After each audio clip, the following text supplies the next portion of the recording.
It's usually the 3rd or 4th week of October when my favourite birds, the wild Bewick Swans, return to Britain. They've come from their breeding grounds by the Kara Sea in Arctic Siberia to escape the winter. And many of them come to the Wildfowl Trust at Slimbridge, to the pond outside my window, in fact. Some of them have been coming to us for over 10 years, to our knowledge. You see, we know them individually, by name. They're old friends, and their faces are familiar to us.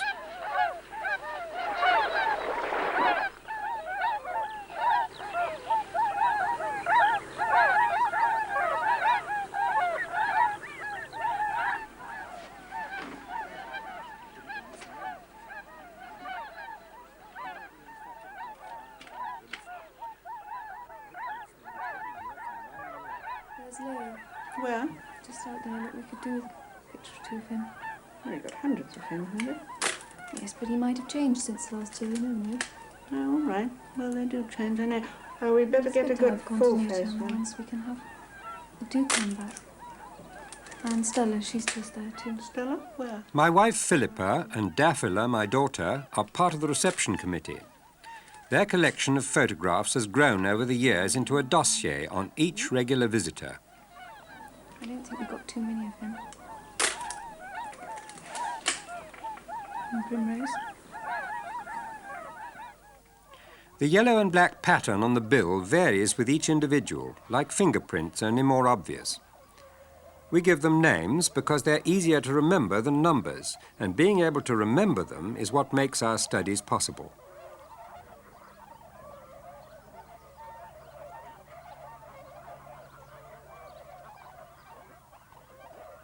Once the face pattern is established in the swan's 2nd year, it scarcely changes at all. But one use of all the photographs we take is to make sure of this.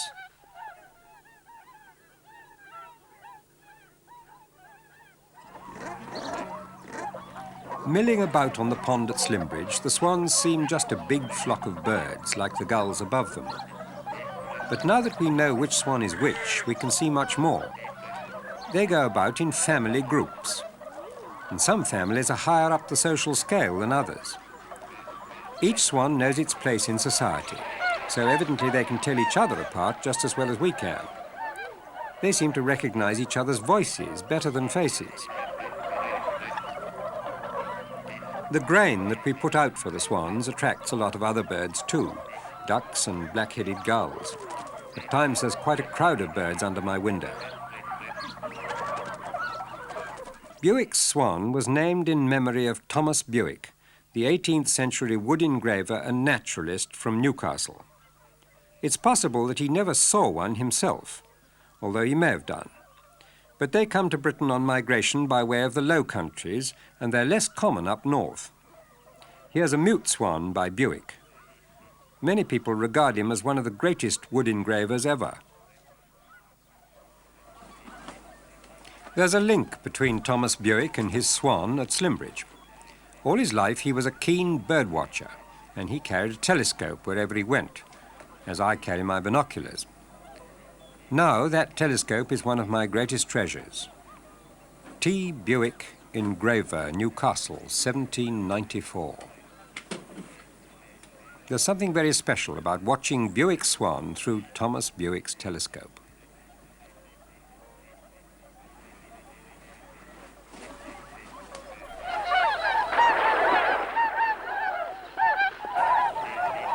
As we've come to know the swans' faces, their individual characters have become familiar too. Some are easier to spot than others, and each has its own story. This is Dougie, a bit of a misnomer, as I'll tell you in a minute. And here are the inseparable Fire and Brimstone. They've come to Slimbridge every year for 9 years.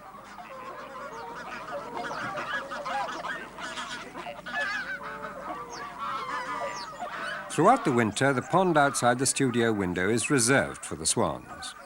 So, of course, in winter we call it Swan Lake. It's in the rushy pen, and in spring and summer, people walk past it regularly on their way to the duckery to see the season's young birds. But in mid-October, we close it down.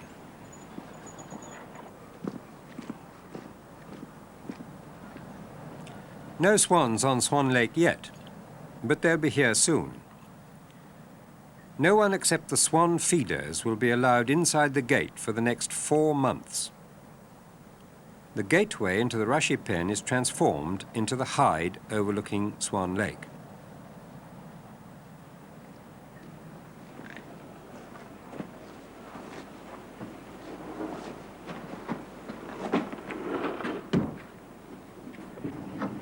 The point of all this effort is to make sure that visitors to the Wildfowl Trust can see the swans without the swans seeing them. So many of the other birds at Slimbridge are tame that it's hard for some of our visitors to realise the Bewick Swans are completely wild. When the wall's been put in and the step to stand on, we're ready for our first swan fall.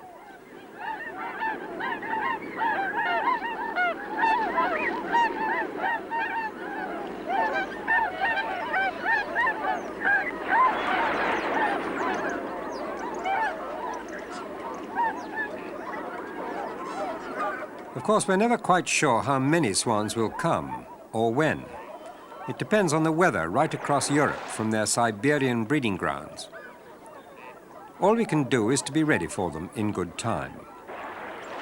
As they come in, another member of the reception committee sets to work. This is Mary Evans, who's been recording the arrivals at Swan Lake since 1968.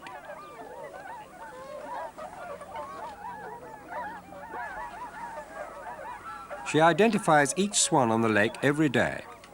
If there's any doubt, she checks in the portrait book, a sort of who's who with pictures, and if necessary, with the photographs from previous years.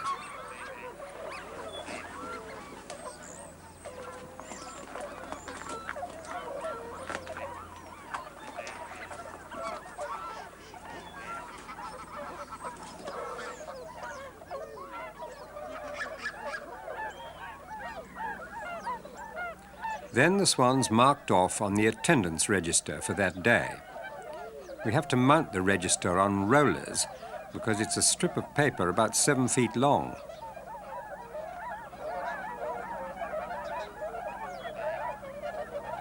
Mary has to carry out a roll call of as many as 400 swans in a day, and there may be over 600 different named birds in the season, so it's a full-time job. The information that she collects isn't just a matter of presence or absence, though that's vital to the study, but there's much more to it. When the lake's crowded, the swans can be quite aggressive to one another. But it's only now that we know who's who that we can start to understand this aggression. Triumph ceremonies like this and warning pecks at strangers serve to keep the pairs and their families from getting separated in the crowd. Family life is very important to Bewick swans. They mate for life, and one thing that helps to keep the pairs together is their habit of presenting a united front to the rest of the world. There have been instances of repairing after the death of one partner, but we've never found any real evidence of divorce.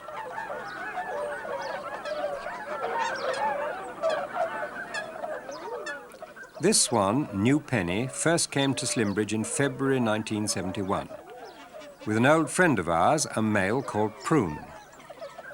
Prune's original mate, Prism, never returned. She must have died. Why New Penny? Well, she came on decimalization day. Not all the names fit so well. Here's Dougie again. He proved to be a female. Later, she produced 5 cygnets, which is the highest number we ever get. We found out our mistake when we caught her for ringing. And here's Flash. We ringed him as a youngster in his second winter when he first came to Slimbridge. The following year, his bill pattern had changed slightly, but we knew him from his ring. Since then, cygnets have been known only by their parents' name until they're a year old and their faces have more or less settled into the adult pattern.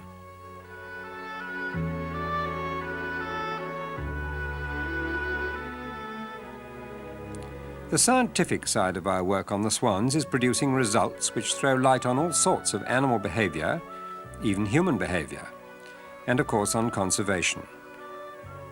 As to why swans should be protected and encouraged, I wonder if these pictures don't provide almost the complete answer.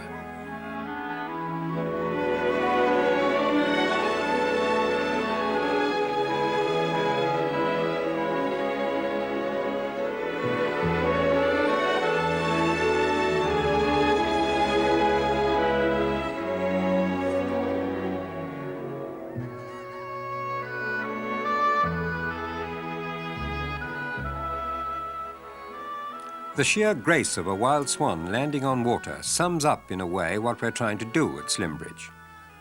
But I suppose not everyone is convinced even by sights like these.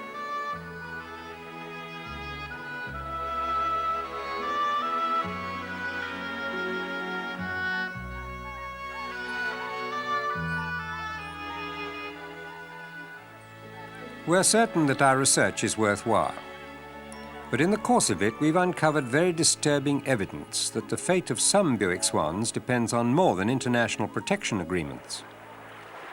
Swans have been protected in Europe for centuries because of their place in folklore. But we now know for a fact that there are people, even in this country, who don't hesitate to shoot at them.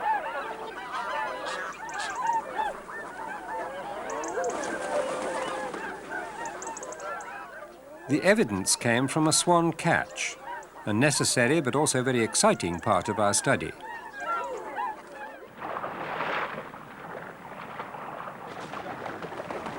Once or twice each winter we have to catch a few of the wild swans to fill in some of the gaps in our knowledge of them.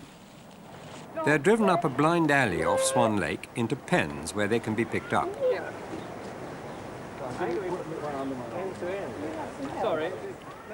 To protect the swans from harm, they're wrapped in plastic jackets, which stop them flapping their wings. And the family parties are kept together, the grey cygnets with their white parents. In the laboratory, they're fitted with standard metal rings from the British Trust for Ornithology. Before they're released, they'll carry our own special, easy-to-read rings on the other leg.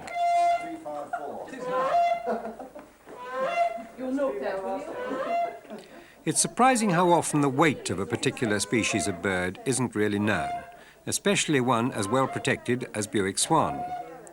For the record, the average weight of a healthy adult Bewick swan is 6 kilograms, about 13 pounds. An important part of the process is the close-ups of the swans' faces. This is Castro, partly for reference and partly to prove that the bill patterns stay the same from year to year. Another photograph, this time an X-ray. A few dead swans had been brought to Slimbridge, and we found that they'd been shot.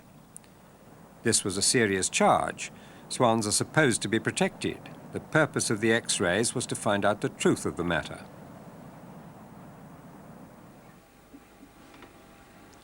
The results were worse than we feared.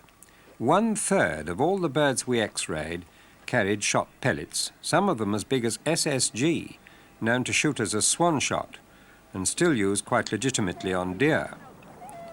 Swans are able to carry several smaller pellets in their muscles. One of ours had 21, and they could have been shot anywhere on the route from Siberia. But later we found a freshly shot swan in Gloucestershire. If there are some people who will break the law to shoot at swans, there are many more who want to find out more about them. And this is why we started dyeing the swans yellow. A small patch of dye on the side of the neck will last until the summer molt. It'll attract enough attention among European birdwatchers to enable us to know where some of the Slimbridge birds get to.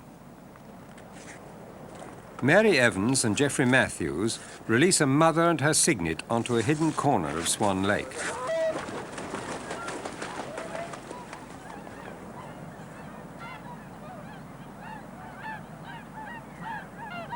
Professor Matthews is our expert on migration and navigation. He's interested in hearing where the yellownecks will be seen when they leave Slimbridge. Mary Evans is more interested in the swans' day-to-day behaviour. When they're feeding from the bottom, their faces are invisible, but with rings on, they can be identified from both ends.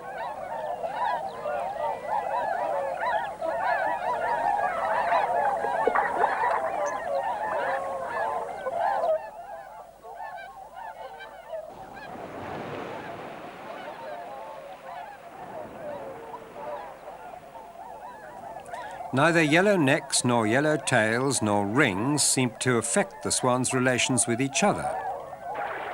A bird higher in the pecking order will always displace a lower one, even though there's plenty of food for all.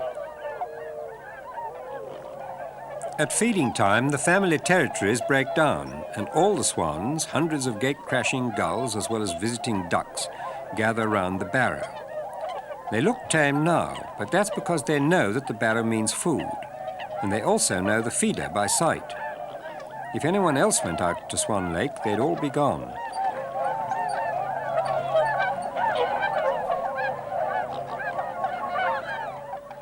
The ringing voices of the swans are now a permanent part of winter at Slimbridge since our first wild Bewick swan dropped onto Swan Lake in February 1964. For our human visitors, the fact that the birds have individual names and faces makes them an attraction all through the winter. People like to test their powers of observation by identifying a bird from the chart on the wall. There's Dougie again, with her husband Estrelita, and this year's Signet, and that's Caldy, but you'd need the ringing register to know. Most of the regular swans at Slimbridge have sponsors, people who contribute to the cost of the research in exchange for having news of the particular swan which they've adopted. Visitors come from all over England to see the wild swans, and I'm sure that the interest they show is a natural reaction to such beautiful wild creatures at close range. It's fascinating, too, that we know the personal history of so many of the birds. That's Zoop. His mate Primrose had been a spinster for 5 years until she found him and brought him to Slimbridge. Dusk in winter is when the floodlights come on. The lights were installed to show off the tame birds on the pond. That was several years before the first wild swans ever came.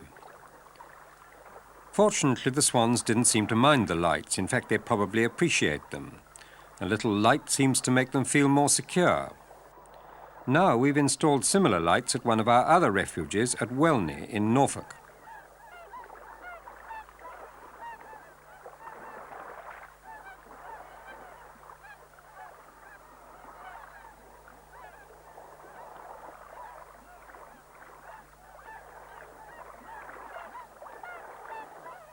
Welney has proved even more attractive to the swans than Slimbridge. During the winter, the average daily attendance on our reserve is about 400 birds. We once counted over 1,000. It's a wonderful place to study behaviour. In fact, my daughter Daffalo works there a lot in her research project. Anyone who goes can enjoy the spectacle because the observatory is open to the public.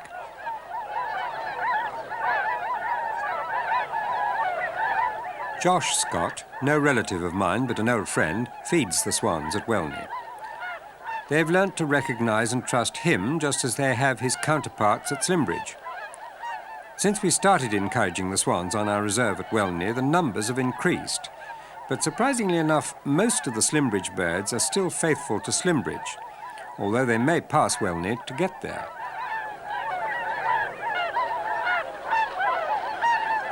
Welney and Slimbridge are only two of the swans' favoured winter resorts. On the Somerset Levels, southwest of Slimbridge, there are usually about 300 of them.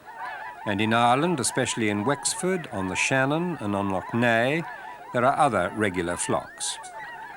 In a hard winter, nearly half of the breeding population of the Cara Sea area comes to the British Isles. That's a responsibility which we really ought to take seriously. In February, the swans begin their journey home, northeast across Europe to Siberia. They have favourite stopping places, the Elbe estuary in Germany, for example, where 3,000 of them gather on the way to the north, and where Slimbridge and Welney birds are regularly seen. We're always a little sorry to see them go, with the element of uncertainty involved. We can never know how many of our old friends will make it back to England.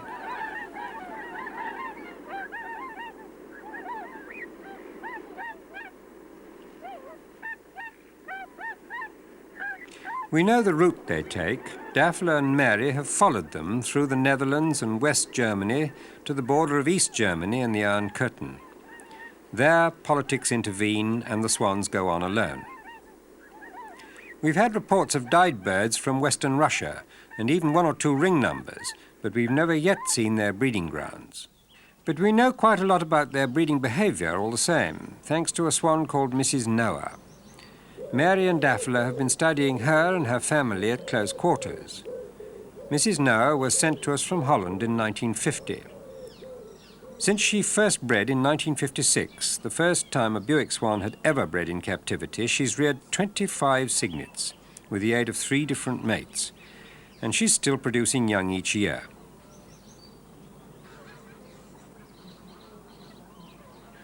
That peculiar stamping movement is Mrs. Noah's way of calling her young ones to her, although they look as though they'd prefer a doze in the sun.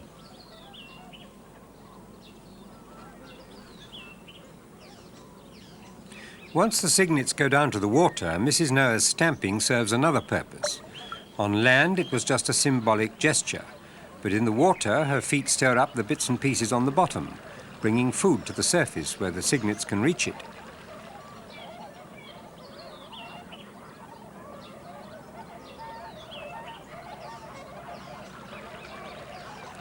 Mrs. Noah is quite probably the oldest Bewick swan in the world. She was at least 3 years old in 1950, so in the summer of 1975 she was at least 28. The oldest in the wild, to our knowledge, is Lancelot, but he's a mere 14 years of age. Of course, Mrs. Noah doesn't have to fly 6,000 miles a year, and nobody shoots at her or erects electricity cables in her flight path, or scatters poisonous lead shot over her feeding grounds, which she may eat by mistake. All of these are common causes of death among wild swans. So she's survived to become a grand old lady, contributing largely to our study of her species.